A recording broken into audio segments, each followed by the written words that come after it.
Moonshot AI, the Chinese startup behind Kimi, released Kimi K3, a 2.8 trillion parameter open-source large language model. On paper, it's just another model launch. But in reality, it sent a message that reached far beyond benchmarks and coding tests. When DeepSeek shocked Silicon Valley earlier, many people dismissed it as a miracle. They argued that one exceptional Chinese team had simply discovered a clever shortcut. The underlying assumption never changed. America still had the better ecosystem, the better talent, the bigger budgets, and therefore the future. Kimi K3 makes that explanation much harder to believe. Because this is no longer one company. It is no longer one lucky breakthrough. DeepSeek, Qwen, Kimi, Minimax, one after another, Chinese AI companies are producing models that compete with the world's best, despite operating with far smaller teams, significantly lower funding, and under far tighter restrictions on advanced AI chips. At some point, repeated success stops looking like coincidence. It starts looking like industrial capability. And that's why I believe Kimi K3 is far more important than another impressive AI model. It represents something much bigger. It suggests that China is no longer chasing the frontier of artificial intelligence. It is beginning to reproduce it, again and again. If that sounds familiar, it should. We've seen this movie before. People once believed China could never build world-class smartphones. Then came Huawei. They said China would never dominate electric vehicles. Then came BYD. They dismissed Chinese drones, solar panels, and high-speed rail, until those industries became global leaders. Every time, the same pattern repeated itself. First came skepticism, then surprise, then denial, and finally acceptance. AI may now be entering that exact same cycle. Because the real story isn't that China has produced another powerful AI model. The real story is something far more uncomfortable for Silicon Valley. DeepSeek was supposed to be the exception. Kimi K3 is starting to look like the rule. Asterisk asterisk. For the past 3 years, Silicon Valley has been selling the world a very simple idea. The more money you spend, the smarter your AI becomes. That belief became the foundation of the entire AI industry. Every new funding round, every shipment of NVIDIA GPUs, every expansion of data centers reinforced the same message. Bigger budgets create better models. Investors accepted it. Markets rewarded it. And the valuations kept climbing. OpenAI raised tens of billions of dollars. Anthropic attracted massive backing from Amazon and Google. Meta committed enormous amounts of capital to AI infrastructure. Suddenly, spending wasn't just a strategy, it became proof of technological leadership. But what if that assumption was never as solid as everyone believed? Kimi K3 forces investors to ask a deeply uncomfortable question. If a company with a fraction of the funding, a much smaller engineering team, and limited access to cutting-edge chips can build a model that enters the world's top tier, then what exactly are those massive investments buying? This isn't just about one company catching up. It's about a business model being challenged. For years, Silicon Valley's competitive advantage rested on a simple equation. Raise more capital, buy more computing power, hire more researchers, and stay permanently ahead. It created an arms race that only the richest companies could afford to join. But what happens when the gap begins to shrink anyway? What happens if breakthroughs become repeatable outside that exclusive club? Some observers now argue that AI is becoming less like a luxury craft practiced by a handful of elite laboratories and more like an industrial process. One driven by relentless engineering, optimization, execution, and scale. If that's true, then the competitive advantage may gradually shift from who can spend the most to who can produce the most efficiently. That possibility changes everything. Because Wall Street doesn't simply invest in technology. It invests in stories. And the most valuable story in AI has always been this: only a few companies have enough money to build the future. If that story begins to crack, valuations don't just slow down. They can collapse. The biggest threat to Silicon Valley may not be that China has built another powerful model. The biggest threat is that investors may start asking a question they never wanted to ask.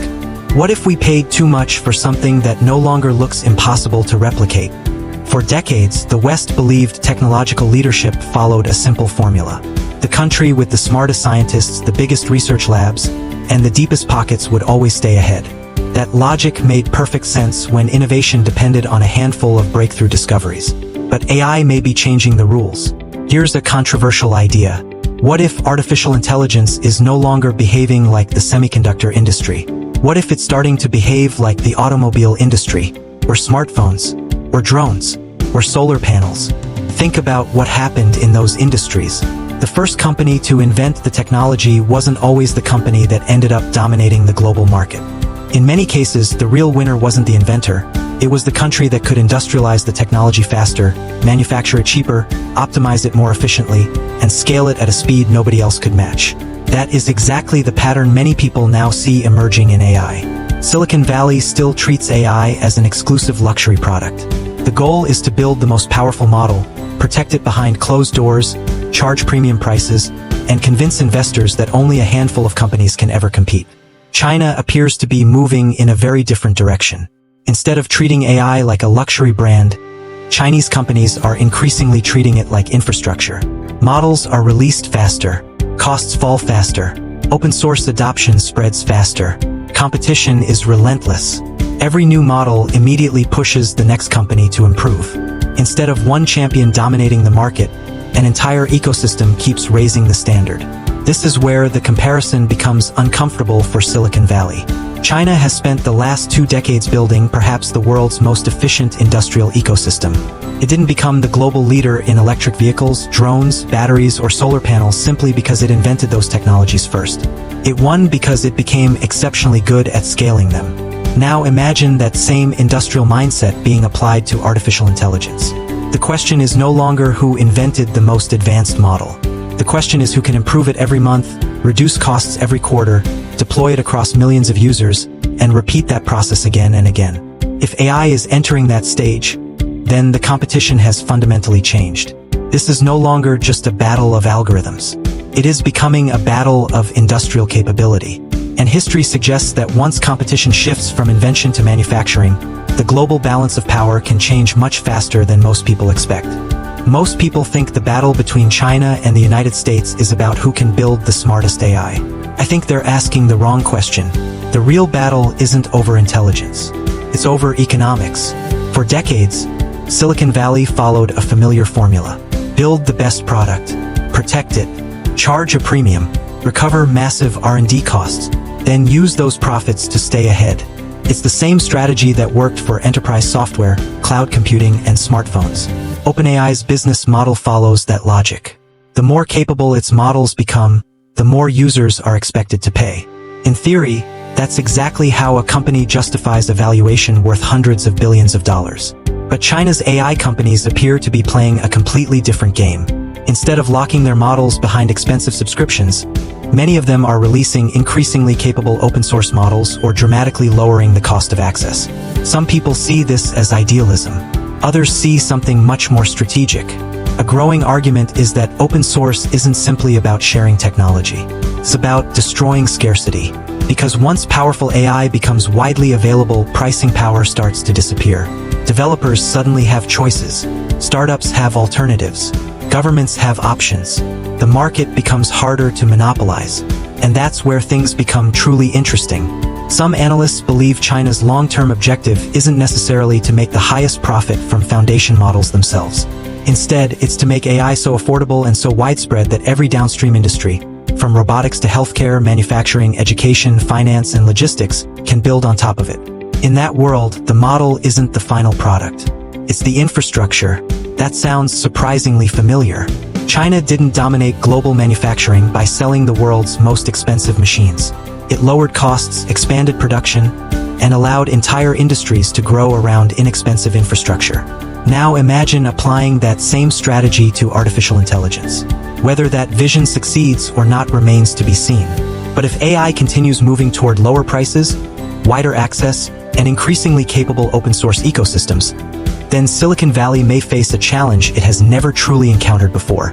Not a company with a better chatbot, not another benchmark leader, but an entirely different economic model, one designed to make artificial intelligence abundant rather than scarce. And if abundance wins over exclusivity, the biggest disruption won't be technological. It will be financial. Let's be clear.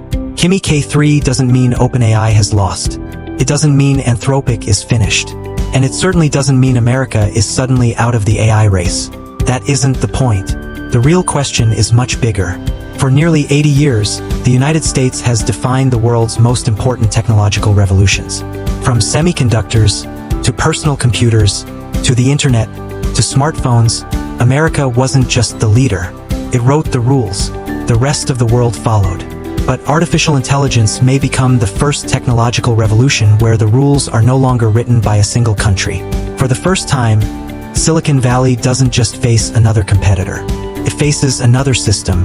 One system believes the future belongs to companies that can raise the most capital, buy the most GPUs, and convince investors to keep writing bigger checks. The other increasingly appears to believe that AI is becoming infrastructure. Something that should spread faster, cost less, scale relentlessly, and reach millions before anyone else can react. History has shown that when two systems compete, the cheaper, faster, and more scalable model often becomes incredibly difficult to stop. We've watched this happen in consumer electronics. We've watched it happen in solar panels, in batteries, in drones, and in electric vehicles. Now, many believe AI may be entering that exact same chapter. Perhaps the most uncomfortable question isn't whether China's models will eventually catch OpenAI. It's whether the entire industry has been asking the wrong question from the very beginning. Maybe AI was never supposed to be treated like a luxury product.